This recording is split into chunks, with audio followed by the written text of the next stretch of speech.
Servus and welcome to another episode of the Pro Hockey Pod, episode 85, Coaches Series. Keep plugging along here, might as well, right? This week, another guest on NCAA route, NCAA head coach right now at Lake Superior State. You know, someone like himself, he went the NCAA route, went to Michigan State. What a great program they have there. Played with some guys that ended up having great NHL careers. From then, he went on to have a pro career, won an ECHL championship, and then got into the coaching ranks. I'm very curious to talk to him. A former guest we had on, mentioned it was good at young age to go to multiple programs, kind of learn from different coaches, build your own recipe and then take on your own challenge. And that's exactly what this next guest has done. Happy to have on the Pro Hockey Pod this week. Welcome to the podcast, Damon Whitten. Yeah, Andrew, thanks for having me. Nothing better than talking hockey, especially these summer months and Stanley Cup's over. And so a great way to talk some hockey with you. So appreciate you having me and looking forward to the podcast. Crazy to think it's over, eh? Now it's like, what do we do? Like, what do we watch? Is it Depressing. baseball or? Yeah, I know. Well, fortunately, I'm in Michigan, obviously, at the university, and the Tigers are having a unbelievable year. So I've watched about 5 innings of baseball this summer, and it's the most I've watched in 20 years. So thankfully, the Tigers are finding a way to fill at least a little bit of time in this post hockey summer. Yeah, as you mentioned, like it's still been busy for you. It's been busy for me, but we always like to when we start this podcast, we always kind of go back to where it all began for you. So, like I believe you grew up, born in the Michigan area there. Like, what's maybe like the first childhood memory that you have growing up there? Yeah, on the hockey side of things, like I will talk. I know you talk a lot about routes and paths through the podcast, and I think I'll be fairly unique. I was born in Flint, Michigan. I grew up in a little town called Linden, just outside of it, out on 10 acres, dirt road. And it was almost like California in those days. Hockey players did not come from the area. Detroit, hour 40 or so from Detroit. And it was very non-traditional and very outside the Detroit travel bubble, things like that. The Rolston brothers were really the big names that lived in Linden. They're a little bit older than I am, but they set a little bit of a path for everybody there. But my uncle played hockey, and that's kind of what got us into it. So, but yeah, I certainly remember the dirt roads, biking, just a different time back then. And one thing that was unique to my grandparents lived in Fenton, Michigan, which is a little bit bigger city downtown. And I must have been 6, 7, maybe 8 or 9. I'd be rollerblading everywhere. I had like ultra wheels, the green and white ultra wheels back in like 84 or 85 or something like that. And it was almost like Back to the Future, like Marty McFly walking and everybody's looking at you and nobody could understand what was on my feet and how I was skating, but I lived on them. So I'd rollerblade all over Fenton, Michigan. And then we were all dirt roads, dirt driveways. So I could only do it in my basement at our home. So I would spend hours in the basement rollerblading around, or ultra wheels back then around, and just passion from day one or from very early on to play the game. But yeah, family got me into it. An older brother, 2 years older than me. I guess we started the same time, but our uncle got us into it, and since then, it's been almost nonstop hockey since those days. And most of the time, that's a great thing, but every now and then, it's a little bit too much hockey. The rollerblading aspect is kind of cool because that really teaches you at a young age, like how to control your edges and also like speed control. Because a lot of times when you're using the rollerblades, like some of them have maybe like the one break on the back and like, but you can't stop like the way you can in ice hockey where you're turning the blade. So I know a lot of guys who would play roller hockey in the summers. Like obviously they're very skilled guys with that with the hands and stuff, but the skating too, you always notice when they got back to the ice that they had like a unique way of skating and edge work control, I would say that maybe isn't, so defined when you're just using like the ice portion of it. Yeah, 100%. It's so much different. That stop starts in particular. And I know we'll get here a little bit later on, but my first college goal, like my parents always talk about, without all those, years and years and countless hours of rollerblading, I wouldn't have scored. It was kind of an edge work cut over against Notre Dame. But yeah, for sure, it's a different motion, a little bit different, even muscles a little bit, but the edges and, finding the creativity or the awareness, not to go into a dangerous area at the wrong speed is definitely, I think, something that can help, young players. And I'm not sure if there's a lot of it anymore or not. I guess I'm getting too old to follow that. I'm not sure if it's very popular in these days anymore, but I know for me, it was a huge part of my hockey path early on. It's all about video games these days. That's what everyone's doing. The roller hockey, biking every day, the street hockey aspect. I don't see it as much anymore. As we grew up, like the joke is, your parents knew where you were because your bikes were on somebody's house's front lawn or whatever. You were always doing outdoor activities, and I think that's why maybe it might have been the same for yourself, but I feel like when I grew up, I played almost every sport. Like it didn't matter if it was like competitive or not, but like, we'd go to a buddy's house. It was like, hey, what are you playing today? We're playing hockey, we're playing basketball, we're playing soccer, we're playing lacrosse. Like, what are we doing? And so nowadays it's, everyone's more inside and on their phones and with the game system. Yeah. Well, Andrew, I think the other big thing is to your point. Yeah, we were all multi-sport, players. You almost had to be. We didn't have the ice, and you didn't have the skating coach and the skill coach and all these things. And and I know there's a lot of great people in those fields, but for me, and I think when you look at the USA Hockey and Hockey Canada, get away from it, get a break from it. But it's hard to do. You feel like you're being left behind in today's world, and there's a million different coaches you can go see and be on. But man, the closest ice arenas for us were in Flint, 20, 30 minutes away. So my parents certainly weren't running me up there to skate. And I think the ice was probably out in those days. They weren't, worried about massive or trying to generate all that revenue. So you didn't really have the option back then. And I guess for me, that's where the rollerblades came out. But that was casual, that was creative, that was on my own. But yeah, the baseball, soccer wasn't big growing up, but football, like played all those sports. And and as the studies show, and as we know, when you're in the business, like developing that other athleticism is so important to it. And we miss a lot of that in today's world with the specialization.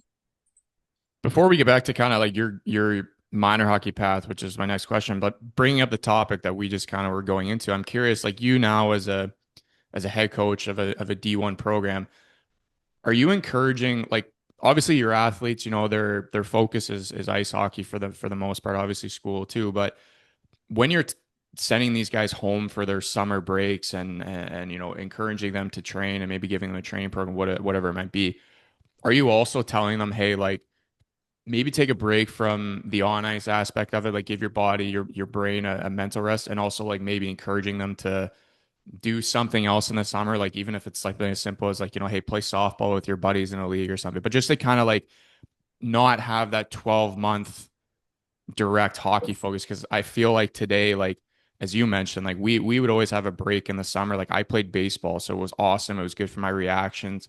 Where nowadays, as like kids feel, and like there's so many avenues of training in the summer, they feel like they need to be on the ice all summer.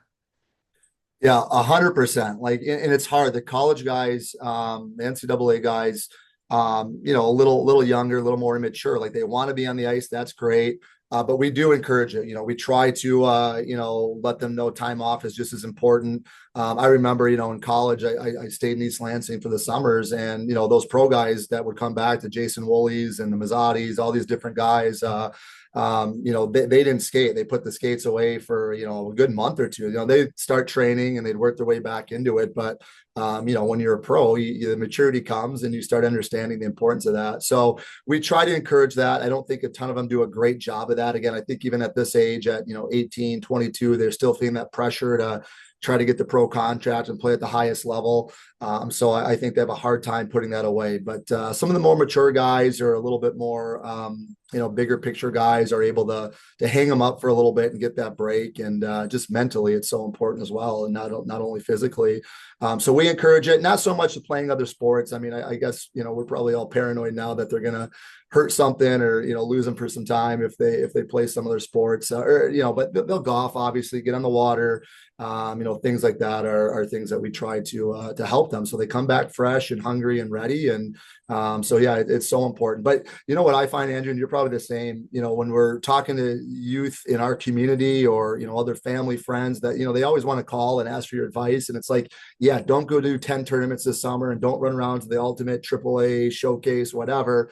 But none of them can listen. I think the pressure from other parents or the coaches selling this AAA team or this showcase exposure tournament is so great. And they have, the fear of missing out. And so it's frustrating, you continue to try to beat that drum, but it doesn't seem like it gets home to a lot of people, which is tough.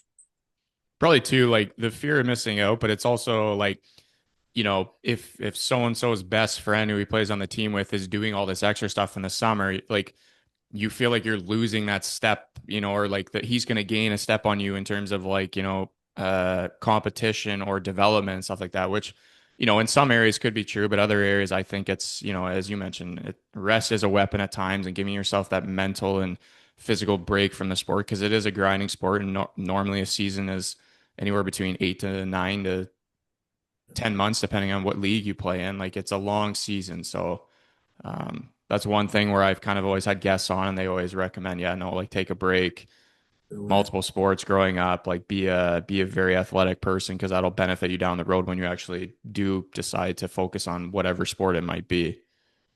Yeah, I would just add the only other thing, Andrew, I would say is that if you're good enough, you're good enough. Like in today's world, as you know, in your role, you're scouring video, you're working your contacts.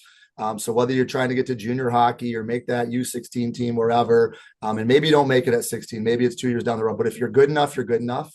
Going to 3 extra showcases or that exposure tournament is not the difference in you, making that high level club or getting to junior hockey or college hockey. That has no impact on it. We're not out there watching summer hockey and evaluating people in summer hockey. And so it seems like it's a losing battle at times, but hopefully we can all try to keep pounding on that drum and educating people and, having more family time, developing better all around athletes and, maybe winning some converts one by one out there.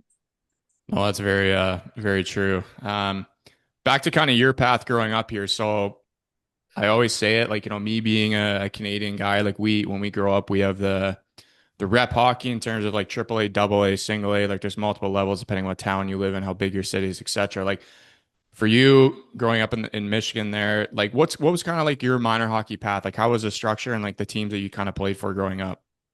Yeah, again, it's going to be pretty non-traditional, just geographically, and the uncle who I mentioned played like high school in our small town, so we didn't have anybody that did the USA Hockey and the AAA in Detroit at that time. We didn't know much about it or anything about it really. So when I was 5 years old, I ran into my first practice in Flint. And again, it wasn't a hockey area, like it wasn't the world's best hockey. And the coach said, "Who wants to be a goalie?" And I raised my hand. And he's like, "All right, you're our goalie." And so from age 5, and we'll get there, skipping forward, I was a goaltender. I never played forward until much later in my life.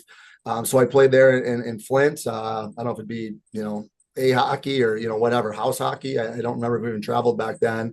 But yeah, I went and did that, ended up being, fairly fortunately pretty talented that way. I think for most of it, I played up 1 year, having just showing some prowess at it, some ability at it. I spent a couple springs and a year playing with my brother, who's 2 years older. And so, some opportunity. Again, I wasn't out doing extra, whatever, just having fun and competing and being an athlete because I love to run. I love to play other sports, baseball. So played up a little bit. And then at some point, 9 or 10 or 11, I did get seen somewhere. I have no idea where, or how they knew, but somebody invited me down to Detroit for a tryout. And and so we went and did it, and we made the team again. Playing up a year, I'm a '77 birth year. I was playing with the '76s, I guess, and made that team as a goaltender. And it was hard. My dad was a factory worker at General Motors, former Marine. We're very blue collar. I mean, my parents I'm so blessed with amazing parents. But they sacrificed a ton. I mean, the amount of miles we're putting on the car, my dad getting off work and taking me down there, mom splitting. My brother played in Flint. I was going down to Detroit a couple nights a week. So yeah, I ended up making AAA hockey down in Detroit again as a goaltender, playing up 1 year. Did that for 4 or 5 years, 5, 6 years. And then when I got to 8th grade, there was a team out of Lansing that was going to Sweden. I'm like, well, that sounds pretty cool. But it was back to AA hockey. And again, Lansing, not a real strong area, mid-Michigan there. But I did that in part because both my brother and now my stepbrother, when my mom got remarried, were 2 years ahead of me playing at Brighton High School. And so, I don't know if it was told to me directly, but I think pretty strongly mentioned that, the travel stuff was done. I was going to go play high school hockey with my brothers and which is great. Like what a unbelievable experience to be able to play 2 years with my brother, my stepbrother, my stepdad coached the team. And so phenomenal for our family. So did Lansing for the year, did a trip to Sweden, which was unbelievable, had a blast. And then my freshman year, I went out for the varsity team and, made varsity team and played with my two brothers. And that kind of takes us into high school. So it was, again, back then you weren't doing the summer tournaments and all that different stuff. Like, I would play and I got seen somehow and played out of Detroit for those years and had a blast, made great friendships. And, But but it wasn't easy with getting home at 10:30, 11 o'clock at night. And again, my dad would go in early and work at the factory all day. Mom was working, and my parents sacrificed a ton for us to do it. But obviously, very thankful for what they did for us. Yeah, to all the parents out there, we all know everyone's been through the amount of sacrifice, the amount of miles or kilometers they're driving for tournaments, taking off work, as you mentioned, 6 a.m. practices, everything. Like it obviously, for both me and you, it was obviously worth it. Worked out for us. We ended up having careers because of it. So without them, we wouldn't be where we were. But um, unique thing here. So you mentioned you were goalie for a long time, then you end up switching to the out position. Like that's always interesting. Like it's not very common. So what made you change from being a goalie to becoming a player? And then also, like, how old were you when you did that? Like, were you nervous about switching? Because obviously, you've played goalie for so long and only known one position. Obviously, been developing that skill, and now you got to go to the other side of it. Yeah, for sure. So yeah, I kind of mentioned that path briefly, and I did a couple like I shouldn't there wasn't much summer hockey. I remember doing like Brent Johnson and I made like a summer select team to go up to Ottawa. And so Brent Johnson was one goalie, former NHLer, and I was the other goalie. And like Mike York, who's on my staff here at Lake State, part of our staff, was on that team as well. So had some great times and loved it. I was probably, probably no question, a much better goaltender. But ended up going to high school hockey, enjoyed it. Didn't always play a ton as a freshman, but had a great finish. We went to the state semifinals, which Brighton had never done. We lost to CCC, and I fortunately had a great little run, and it was a big part of that at the end of it because I had to kind of pay my dues earlier on as a freshman. Sophomore year, again, good year in net. Enjoyed it. Had a strong team once again at Brighton. It's just starting to build Brighton High School, which is now kind of a powerhouse. But wasn't back then. And then my junior year, we had a scrimmage. I think it was November, December. We scrimmaged Jackson Lumen Christie. And I went and told my head coach, my stepdad was assistant coach. Our head coach was Rick Bourbonnais. I went and said, like, hey, I want to try forward. The other goaltender in the team, essentially the backup, because I played as my third year of varsity. It was Mike Skajinski. Mike ended up being a Division I goaltender at Ferris State University. We played junior hockey, Detroit Freeze, and North American League together. So, like, I want to try forward. Mike's more than capable, a great goaltender. I'll play out tonight, try it. After the game, I'm like, I'm not going back. I loved it. It was just a blast. Again, I mentioned the rollerblading. I skated, countless hours. My grandma had a pond just the next town over. If you could get me on the pond, I'd be out there all day long. So my skating was a strength of mine, which even as a goaltender, which really helped. But yeah, I'd never taken body contact, didn't know how to check, didn't know how to receive a check. All those things. But again, skating was a real strength. So I loved it. The second I played, I never went back. So from age 5 to I think I was 16, maybe even 17 at the time, goaltender my whole life, never played a game at forward. I made a late switch, a month or 2 or 3 months into my junior year of high school. And so I finished the year as a forward. Started my senior year, I went and tried out for the Motor City Chiefs, a junior B team back then. I think they're still around in some set. And I made that. I actually tried as a defenseman. And then after trials, I'm like, well, I was just kind of getting nice. I'm actually a forward. And so I played junior B for the start of the season, went back to my high school team for my senior year, back to the junior B team to finish that. And then that was it. I got drafted by the Detroit Freeze after that.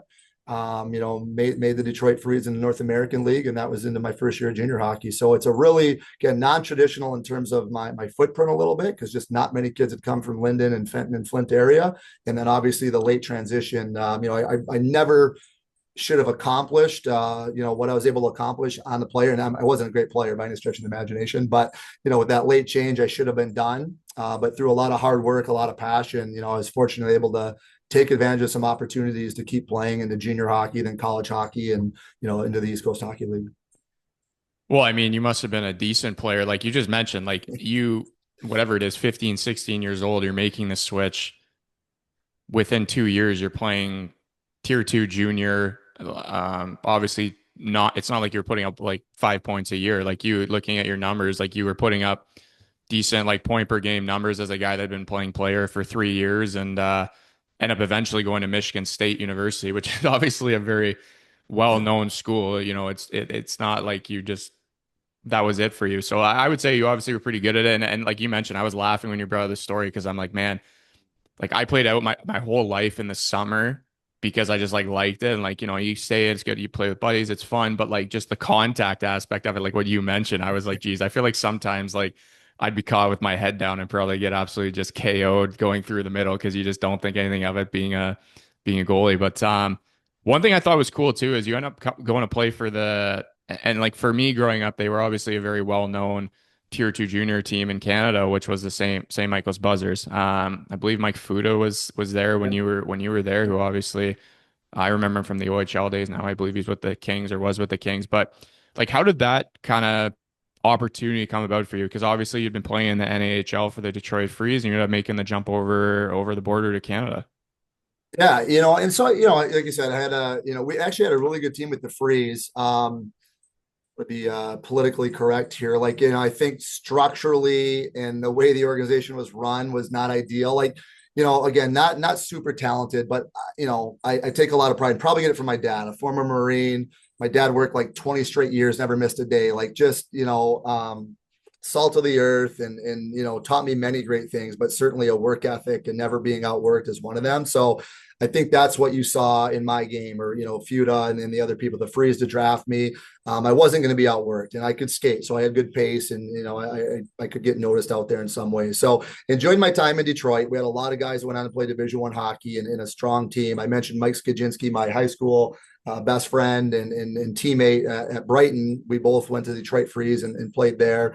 We had an owner's kid on the team, had a coach's kid on the team, so it was a little bit one of those situations back then that wasn't ideal. So I was just frustrated. Like, I wanted a little bit more structure to our days and accountability in different areas. And so St. Mike's called, and I don't even know how or why, but I remember the GM from the Freeze called me up from California and just read me the riot act. Like, how could I dare leave and this and that? And like, well, I'm looking for a little more structure, whatever. So I just I don't know. I don't know who saw me or who recommended me or whatever. I don't know. Mike Fuda had just retired from his pro career. So it was Fuchs' first year coaching. Paul Capizano was our assistant coach, who's obviously a big name in the agent world, and a big time agent.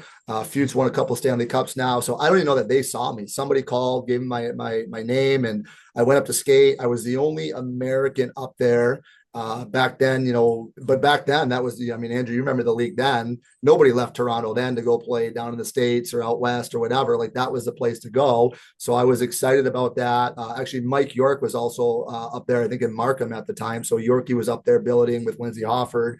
And, it was the other league though at that time. So a little different, but I went up to have a chance to play. I graduated high school in 1995, played for the Detroit Freeze, and I think it was 95, 96. And so, Fuchs is like, all right, we'd love to have you come play here. I'm like, great. It looks awesome. I mean, the history of the rink, the perception of the league, the prestige of the league, all great things. And they say, well, you got to go back to grade 13 and take OACs. I'm like, wait a second. And I'm a public school kid my whole life. I am a, strong Catholic and Christian. So, I got a little bit worried there for a second going back to, so now I'm going to St. Mike's in order to play. They wanted you to go full time at that time to play for the Buzzers. So I got to, take a year off of high school, then go back to high school and full suit every day and all boys school. And it was one of my favorite experiences in my life. I absolutely loved my time at St. Mike's, both, even though it was a little bit weird and the grades didn't really matter much, but I love that part of it. Certainly loved it on the ice. Fuda did a great job. Capizano did a great job. Got to make some great friends up there. Again, most of those kids knew each other growing up. So as this outsider coming in, we had a kid from Newfoundland as well. So I had a little bit of another guy kind of going through that, being away from home and doing that. But the history in that building, the history of the program was just unbelievable. So I loved it. And that was, probably the most impactful time of my life is moving away up to there, going to that school, having that education, those people surrounding me was incredible.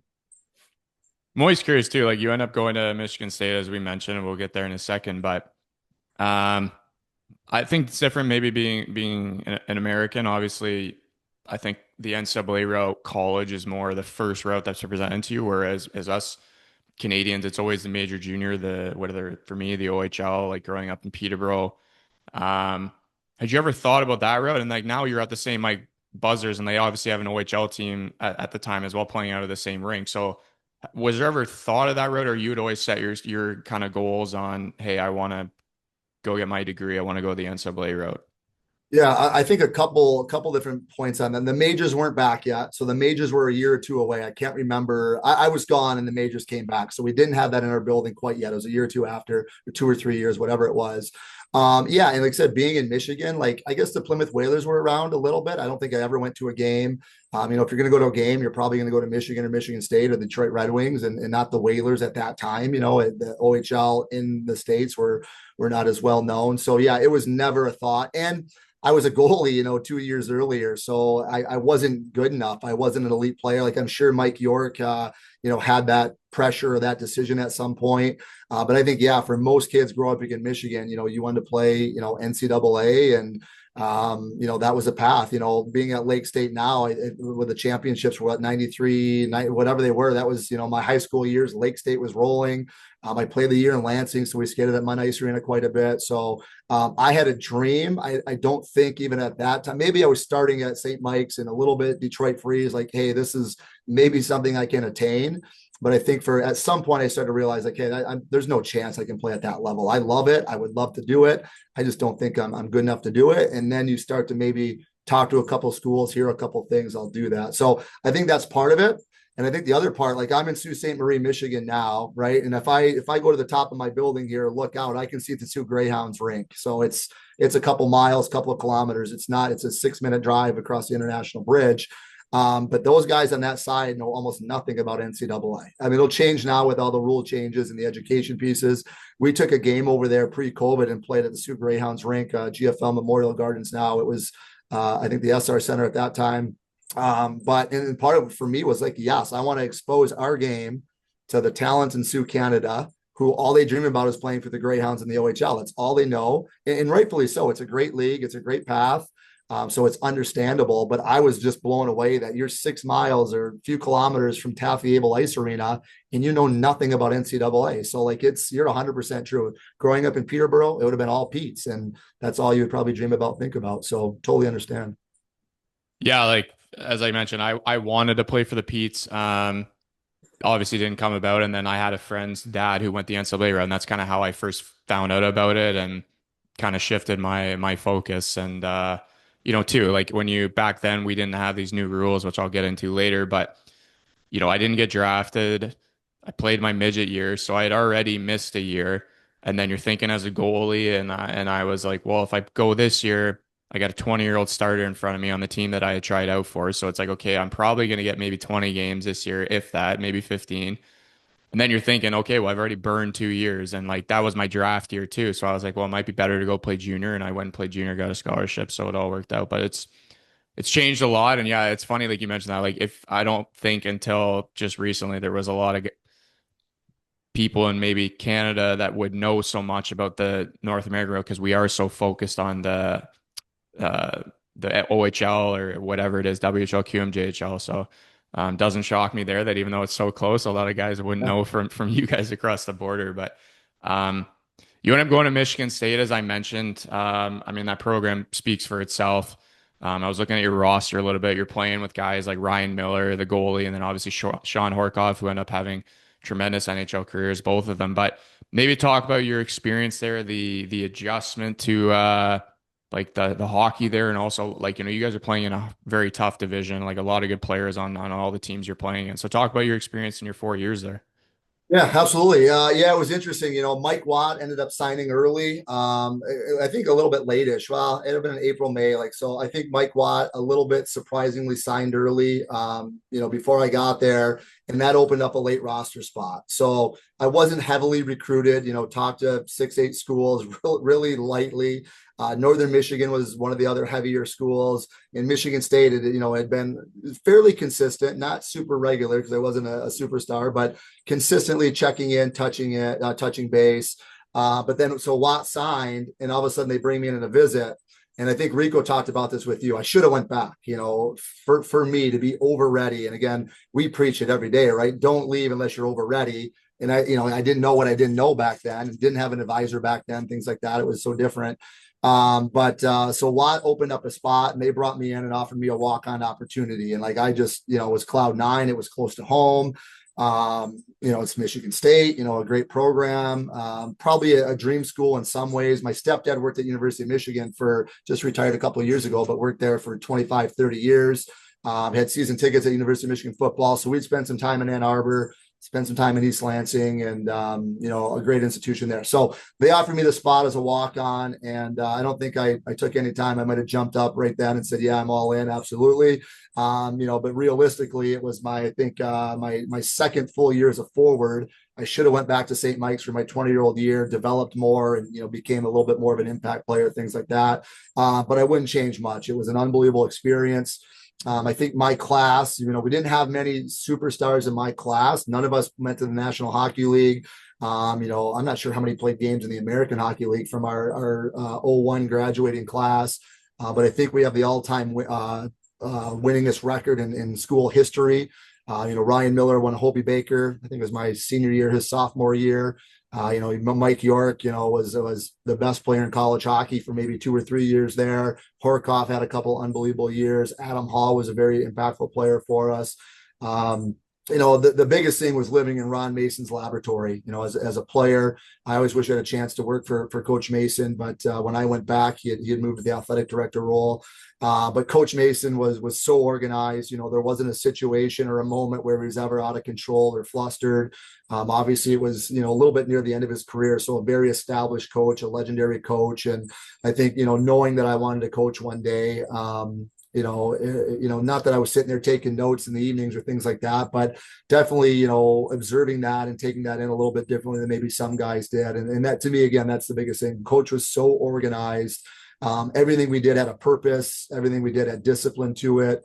I think that's, one of the many reasons he was so successful and one of the greatest coaches of all time. So, I think we won 3 CCHA regular season championships, 3 CCHA tournament championships, maybe four Great Lakes Invitationals, which back then it was sold out Joe Louis Arena. But we never won a national championship. And that there's always this, kind of hole in our heart. We were ranked, I think we set records too, both freshman, I think senior year of a number 1 ranked team for like 23 straight weeks.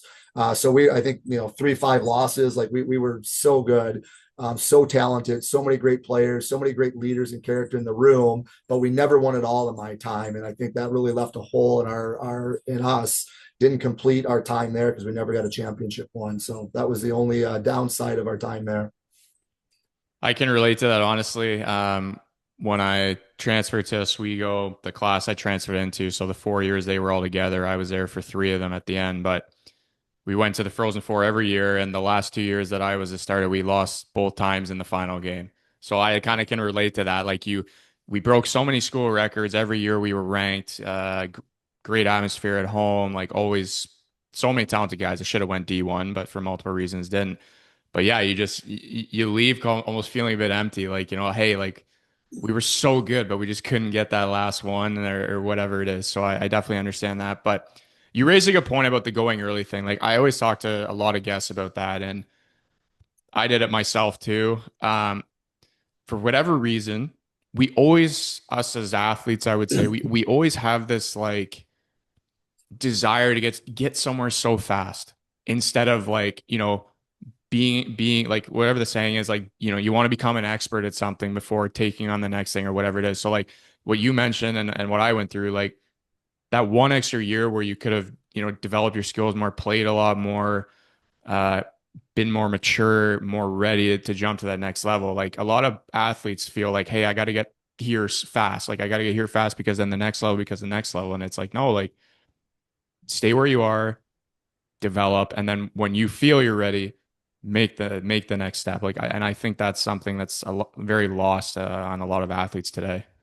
It must be part of our competitive nature, right? To get to this level, like you're obviously a high-end competitor and you love to win, you love to compete. And I think with that, there might be elements of us somewhere where we lack confidence or maybe unsure in some areas, but ultimately to get to where, it takes to go into a locker room and make a midget team and a junior team and play college hockey, you're pretty confident overall. So, you might hear people say, well, you're not over ready or don't go, but like, well, not me. I can go. Look what I've done this far. So I think you're 100% right. We're in a rush, and it's part of being, I think, a competitor and self-belief that you can go overcome obstacles and win battles and things like that. But I think 9 times out of 10, it's more harmful than it is helpful to do that. And I think that's why we all say, we live it, we see it every day. And I have conversations after every season or every recruitment cycle that like, hey, like, you want to come in, but we're telling you, like, we don't think you're going to play enough. And that now you're not happy if you're not playing the role you want. If you're a big scholarship guy and recruited to be a top 6 forward, but we don't think you're ready, and you're fourth line for the first time in your career, like that's a big adjustment. That's hard to handle. And so you try to have those conversations. But yeah, I think we all believe in ourselves, and ultimately we're super competitive and we love the challenge. And it's probably part of what drives us. It's a prove people wrong mentality, because you just That's feel right. like, oh, I'll show them, I'll and do then it again. sometimes they do, and most cases, they were right, and it's nothing against them. It's just, hey, like for your development, I'm telling you, one more year might be better, because then we'll have space for you to play you in the role that you might be in, or as a goalie to give you the games that you need to develop and stuff like that. So, Yeah. um, you're gonna graduating from Michigan State there, and you end up going playing 2 years in the East Coast Hockey League, and you know you talk about not being able to win the championship at Michigan State. Well, you end up doing that in your first year in the East Coast, so you can say that you are a champion, which everyone wants to say. But I just want to like talk about quickly with that first year there in Greenville with the Grrrowl, and winning the Kelly Cup there. Like that must have been a cool experience for you, playing pro hockey, getting paid to do so. All the travel stories and stuff like that, and then evidently, winning the championship. I'm getting goosebumps because it was a highlight for sure. And I do think in terms of a playing career, winning that championship it's a little bit different, in pro hockey versus your class of 4-year guys in college like Oswego or Michigan State. So it wasn't quite the same, but it was that championship that we earned and bled for and sweated for and cried for and whatever. So there was a completion element. I played the next year, but I'm not sure my heart was totally into it. I hated pro hockey. Like I was so bored. I'm not a guy that sits around and does downtime well. So like, you leave the rink at noon. It was down in Greenville, South Carolina, beautiful city, beautiful climate. And I'm like, this is so boring. I was losing my mind. But not the hockey side of it. We had a great group, great leadership group. Ryan Stewart's with Blackhawks now, was a great leader for us down there. Colin Pepperall, another Ontario boy there, that was another really good leader for us. Dave Bell, Dave Bell was a phenomenal player, man. Could play the game, but was just so tough and so competitive. He was so feared and respected around the league that he created a lot of space for our team as well. So yeah, it's been interesting to watch some of the guys move on, but yeah, we enjoyed it. We had a really tight knit team. Guys, we had our fun, but we came to the rink and took care of business. And I think that was one of the big things, is like, we would show up and do things the right way. And then we go have our fun. And, as hockey players tend to do, we do those things hard too. But yeah, it was a fun year, and it was just kind of magical. Like, I think our toughest round was the Everblades. I can't remember if that was round 1 or round 2. And after that, we just kind of steamrolled teams. Like there was no stopping us. And, we just had this magic and this ability. John Marks did a great job with the team, Nick Patucci. But it was a great experience. I just did not like pro hockey. Well, that's fair, but as you mentioned, you got to win a championship, which I think at the end of the day is always important. Get that to the resume on your elite prospects here. You got a little trophy thing, so that's always good to have on the playing one. But eventually, you played one more year, as I mentioned, and then you eventually get into coaching. So first you start at Wayne State University. I had a buddy who went there, so he was telling me about the life there and all that stuff. But one thing I wanted to kind of talk about, not to skip too far ahead, was you end up as an assistant coach at the University of Alaska-Anchorage. So I'm always curious to people who have been in unique situations. So I think being in Alaska, living in Alaska, obviously a very unique place to be. Like maybe talk about, working there for the 2 years, and obviously like living there, and maybe like the culture shocks that you might have had, because obviously it's a little different than I would say than to Michigan or to Ontario for me.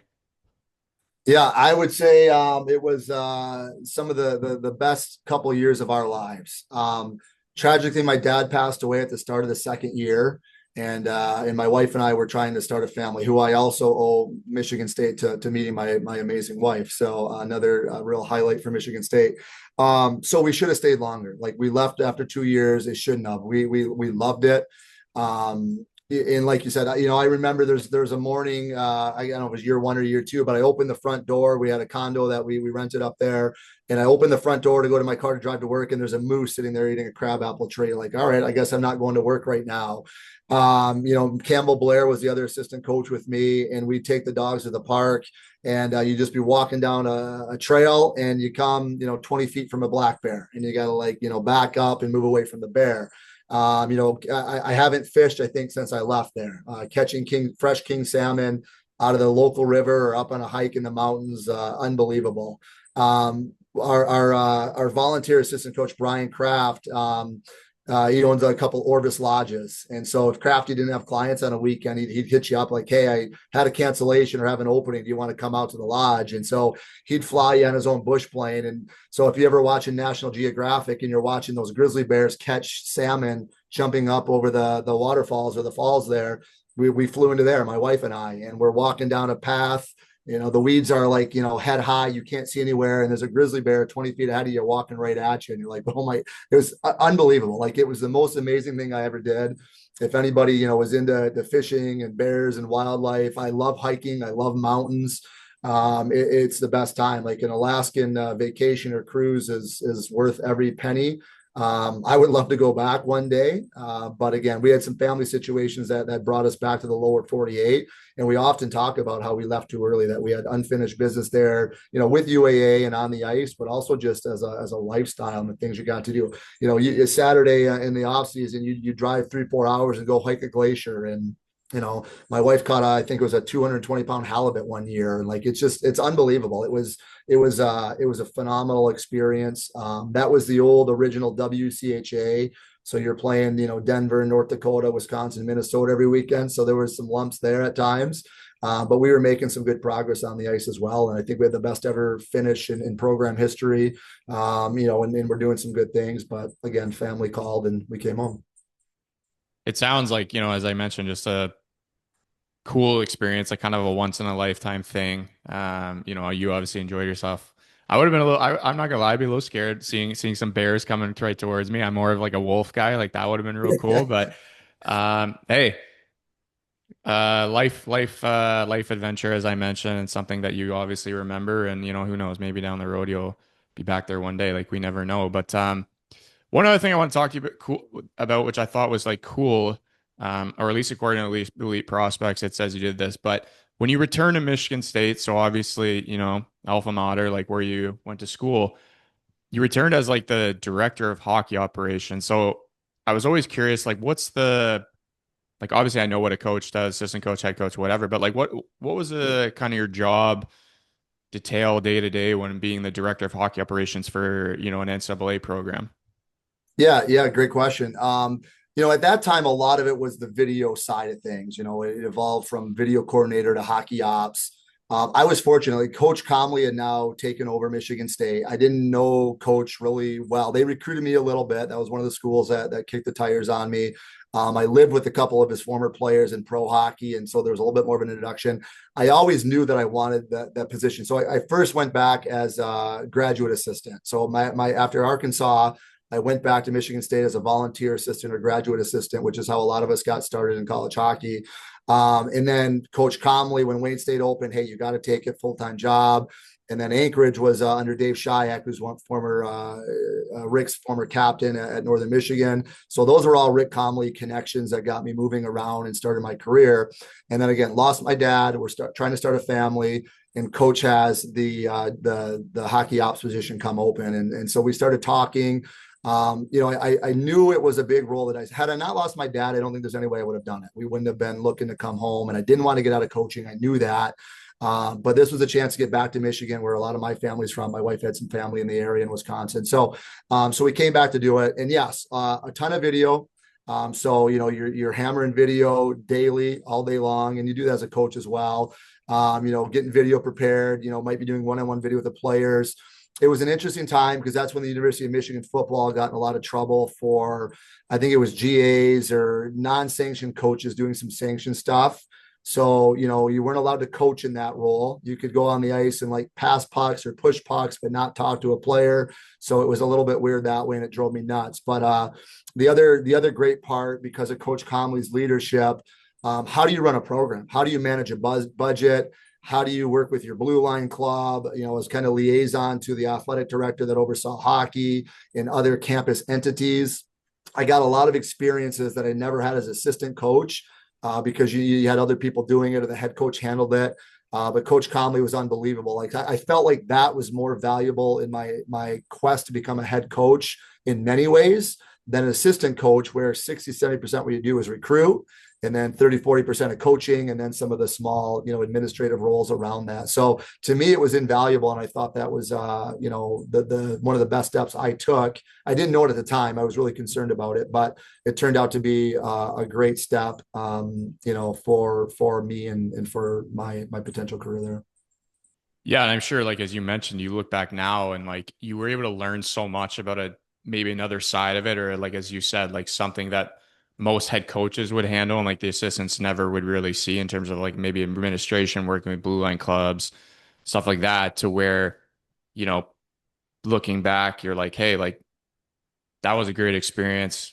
Got my feet wet on that side of it, to now where I know what to expect and know what each kind of category of like, the staff, I would say, at NCAA would take on, right? Like everyone's a team there and goes through things together. Um, you also have done something in your career which I think is like cool, and like one of my guests um talked about this too when he was on, is after that you end up going to Michigan Tech.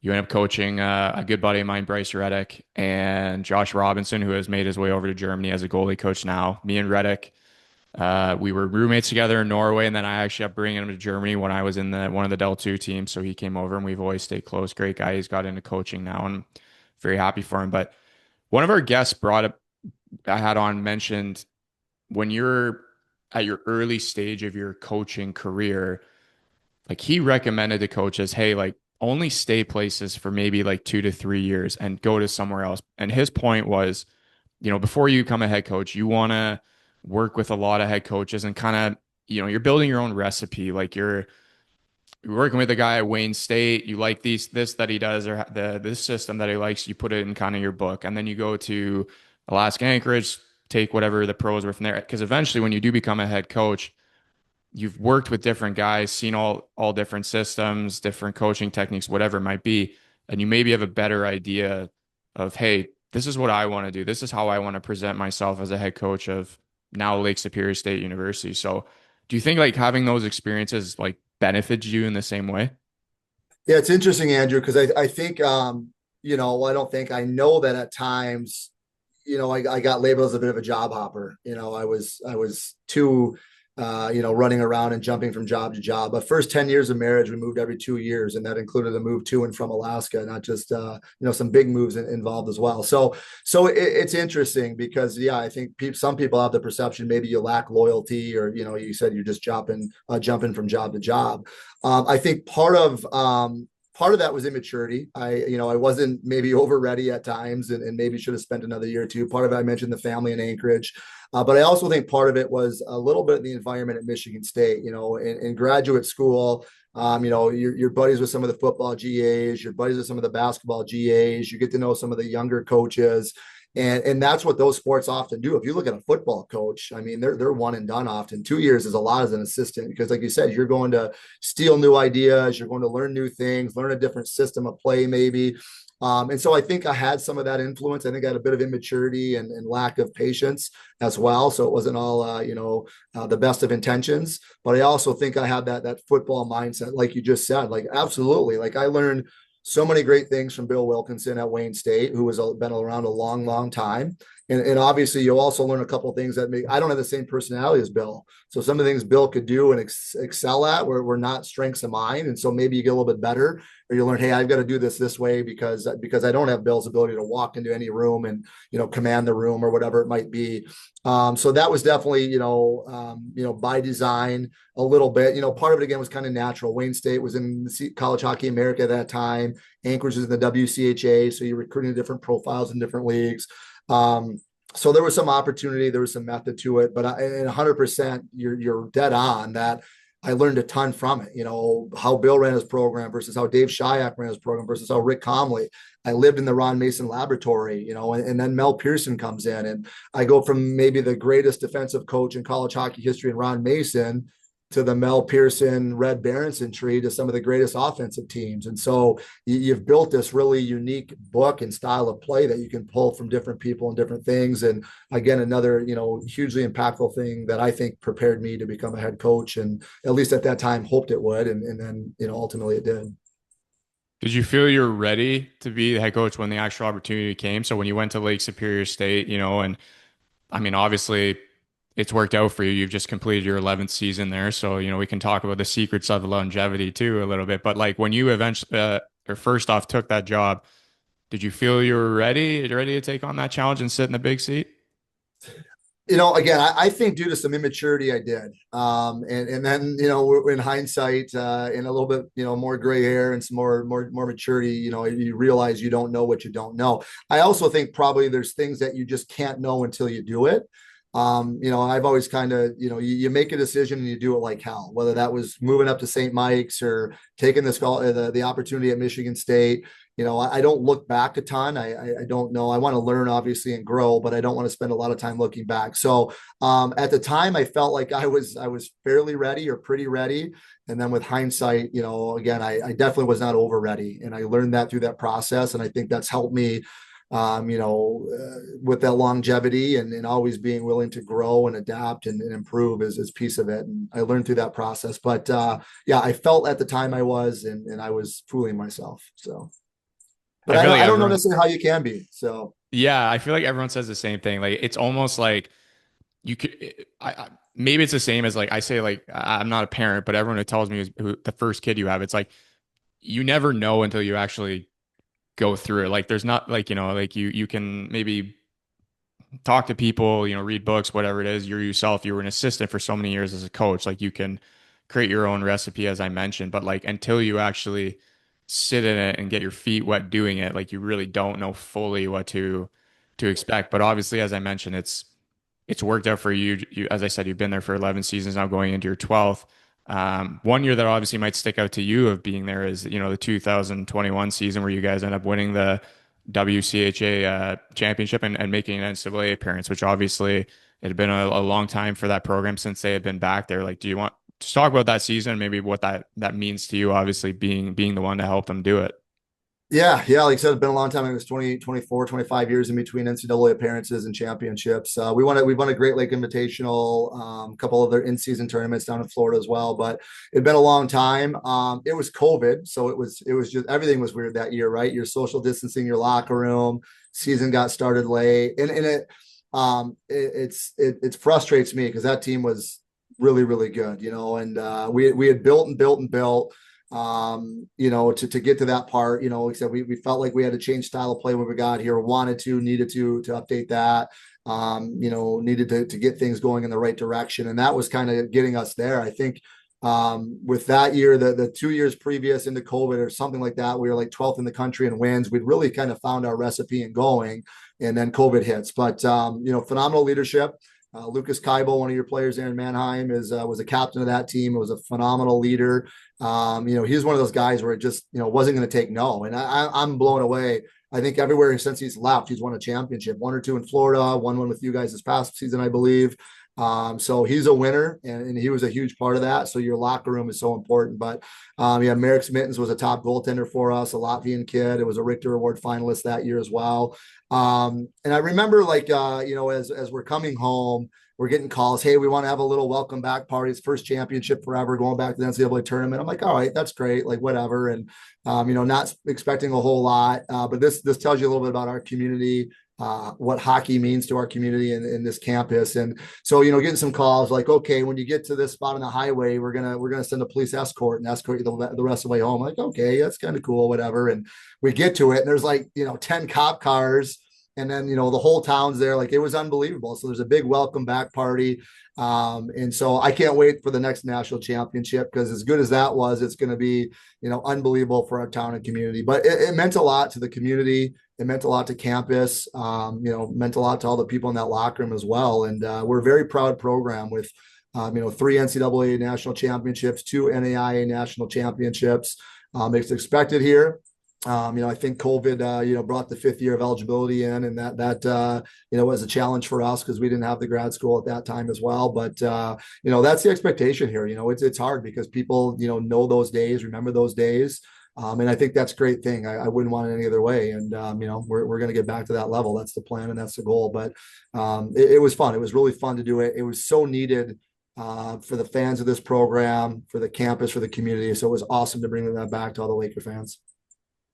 I'm sure too, like as you mentioned, the fans, the community, like they had been waiting so long to get back to those glory days. Like a lot of them would have been, through those years where they were consistently winning. And then, obviously it took a little bit to get back, but then you guys finally got there and it must have been, dream come true for some of them and just kind of like a relief that, okay, here we go, we're back. Speaking of that and just kind of the competitiveness of your program, like you as a head coach, as I mentioned, you've been there over 10 years. Like what types of players are you trying to bring in and like what type of identity are you trying to like have for your hockey team? That's a great question. Especially, in today's NHL and today's game. And, to me, it's important that, these guys all want to dream of playing in the National Hockey League, like as you and I did, as Mike York lived it here in our staff, our associate head coach. And so we do want to mirror that. We want to play a modern game. We love to play with pace. We love to possess pucks and be creative. There's certainly a time and a place. There's structure within that creativity to play the right way. And maybe I'm old school still, or maybe it's the Marine dad and the factory worker, but our game is still ultimately about competing. If you don't go win a puck battle or win a net front battle, you're not going to be successful. I don't care how much talent you roll out there. You can't win playoff hockey, I don't believe, without, a high compete level. And, that's what makes our sport great. So I think, it's combining a modern game with the pace and skating ability, the puck possession, but you still have to compete your ass off. If you don't compete your ass off, you have no chance to be successful, or very little chance to be successful. And so when you can find those right packages, recruit those right packages, that's when you can win those championships and, have a top program. I definitely agree with you there. And I know like too, especially like in Manheim, like, you want guys who have skill and everything like that. But one of the first things we look for other than character is that compete level. Like they need to, want to battle for every puck, not shy away on things like on video. Like, you want those guys because as you mentioned, when you get to playoff hockey, it tightens up a bit. It's more of that physical winning every battle. All these little battles mean so much more.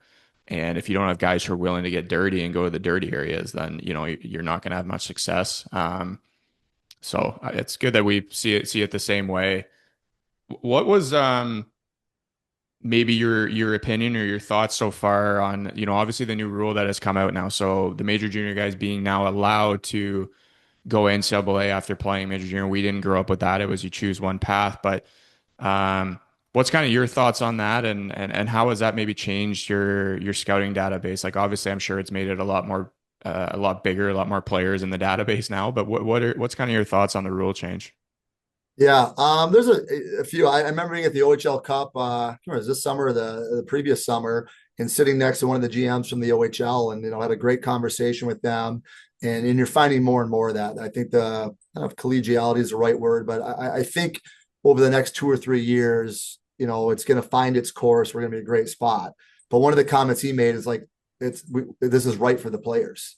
And so thank God we're finally at a point where the players don't have to decide at 15, 16 or whatever, hey, I'm going to go this route or this route. This aligns for the best interest of every player. And if you want to go CHL and stay CHL, great, do it. If you want to stay, down in the States and play USHL and NAHL and whatever else, or BCHL and go NCAA, great, do it. But I think we've finally done right by the players, and I love that part about it. So that part's great. Again, I think there's going to be a lot of, a couple of years here of, USA hockey concerns, Hockey Canada concerns. And I think that's, a little tricky, a little messy. And I can appreciate the challenge that both both of those organizations are under. But again, I think we got it right for the players, and ultimately that's the most important part. Institutionally, I think it's obviously strategically and footprint wise, it's going to be really good for Lake Superior State University. And so we love that from an institutional standpoint. And quite honestly, you couldn't argue when Alabama's quarterbacks making hundreds of thousands and millions of dollars, there's no argument to say they shouldn't be eligible. And I was frustrated with the NCAA body that they still had some people that didn't want to open up or didn't think it was right. Again, it's not always going to be clean. It's not always going to be easy, but it's right for the student athlete or the athletes and the players. And so I'm just glad we got it right for them ultimately. And we'll sort it, we'll manage it, and we'll make some adjustments and rules as it comes along. But I think early on it's been good. There's been more collegiality than maybe I expected or some expected, and I think that'll just strengthen as we start to figure out what that path looks like.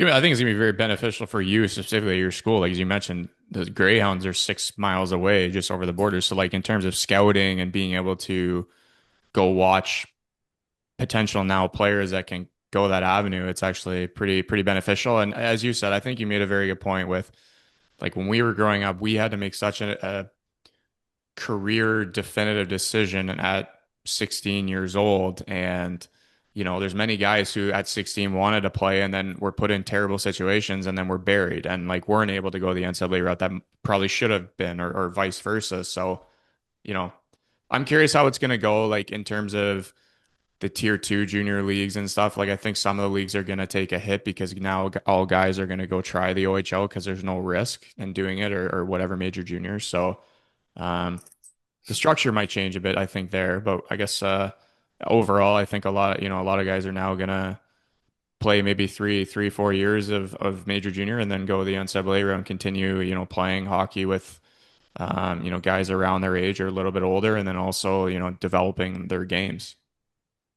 Yeah, I'm with you. Like the unintended consequences are concerning. We all have good friends. You mentioned Bryce Reddick a little bit ago. Reds did a phenomenal job this year coaching in the North American League. They had a great team, and not that their organization's in trouble or anything like that, but like, what does that look like these next 2 or 3 years as you're fighting for the player pool and navigating that? So yeah, I mean, we've got friends all over North America, all over the world in the sport. And, I want well for those people. And there will be some unintended consequences. So that's going to be, something we all keep an eye on and try to help everybody out through that. But again, I think ultimately we got this right for the student athletes. And if we're not doing that right, then we should all get out of it because it's about them ultimately. And I like that part of it. So yeah, I think it's going to be a really positive move as we kind of get into it and sort out all the different things that happen. And again, some of the unintended consequences that are inevitable to come up. Yeah, that's a very good point too. Yeah, very excited to see, 5-10 years from now, like what's transpired. You know what I mean? Because I think it's still very early to talk about it, being as it's very new. But last one for you. You've been very generous with your time today. I always end on this one. So you said you watched some episodes, so maybe you know it, maybe you didn't. But what is one piece of advice or multiple pieces of advice you would give the younger generation out there? You know what? Again, a unique one. Again, non-traditional. I remember that year in Greenville. Again, I couldn't rely on talent. Like I hated optional skates because I didn't have the ability to go float and whatever. So I was go hard or go home. That's just a little bit how I'm wired. A little bit the talent level I was blessed with, relatively speaking, for the different levels. And so, we had a really good team. And I can't remember, we had a tough weekend. It was just normal, but we were, kind of lining up for that old school bag skate.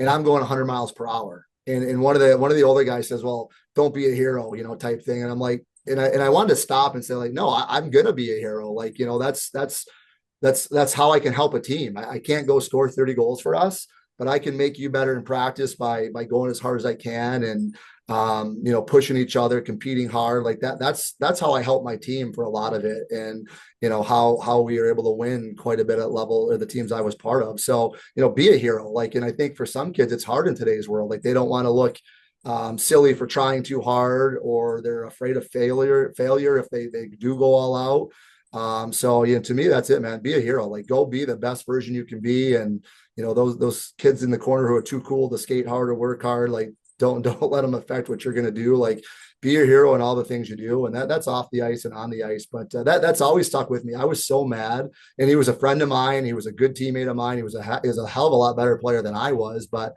I wanted to say, like, if you go be a hero, like, we're not going to lose a game. Like, we'll go sweep Florida as well. So be a hero. Go work your hardest. Put your all into it. If you fail, it's okay. You'll get up and brush yourself off and get back to it. But that's probably one of the best things I can give.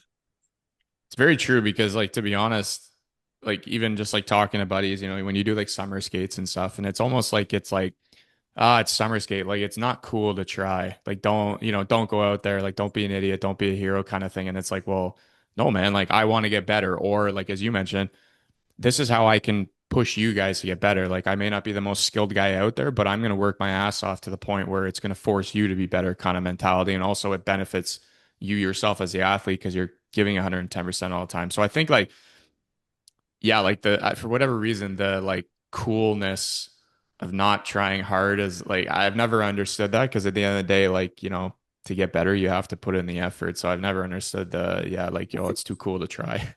You feel like it's growing too. Like there's more of it in today's kids. I don't know if it's video games or maybe some of the lack of social interaction, and now you're more worried to make a mistake in front of somebody. But to me, it feels like it's growing at all levels, and it's a horrible mindset. And if we can get that out of our game and all areas of life, we're just so better off as a family, as a team, and all those areas. So yeah, I'm with you. But you see a lot of it, and it's a common thing. And so be the uncool kid who's going to outwork everybody. And then hey, you mentioned earlier, how do you get noticed? How do you get somewhere? Be that person that's relentless. Again, that's what I did. It wasn't talent. It wasn't the ability I had on the ice. I outworked hopefully everybody I ever came against, and that's what opened up my opportunities. And coaches love that. Like that sets a tone for the whole room. That's a championship team if you have a couple guys that will go out and set that tone and elevate the whole team that way. No, definitely agree. Any listeners out there listening to that, go give it 110, go be a hero every single day. Piss those guys off. We're too cool for it. So, um, Damon, I appreciate you doing this. Obviously, we've been going for about an hour now. It was awesome to kind of talk about your career, how you got to where you are today, the things you learned along the way. I hope it was good for you to go down memory lane and can see why you've been, as I mentioned, going to your 12th season now at Lake Superior State there. Like obviously you've set your standards. You have a clear vision of, the types of players, how you want to play as a team, the identity, sorry, you want to have. And, I wish you nothing but success, going forward. Yeah, thanks, Andrew. Appreciate you having it. Love what you're doing there of just helping people and pass and anybody you have. So it's great information to take away, and keep doing a great job. And we'll do it again sometime. Thank you. Sounds good. Episode 2 down the road, maybe a couple of years when we got more to talk about. See the progress. But yeah, thanks again. And for those listening, if you're ever in the area, go watch a game. It's great hockey. And until next week, cheers and ciao.